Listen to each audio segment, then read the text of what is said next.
How to join your friends in training in Blade Ball.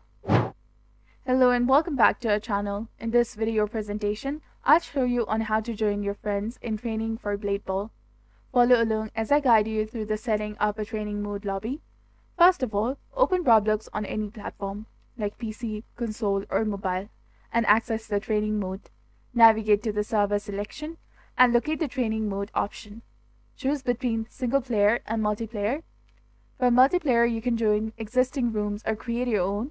When creating a room, name it, select the game mode, and adjust the maximum number of players to control who joins. Once a room is created, customize the settings such as bot skill level, number of bots, and game mode. After loading into the room, you can start practicing with your friends.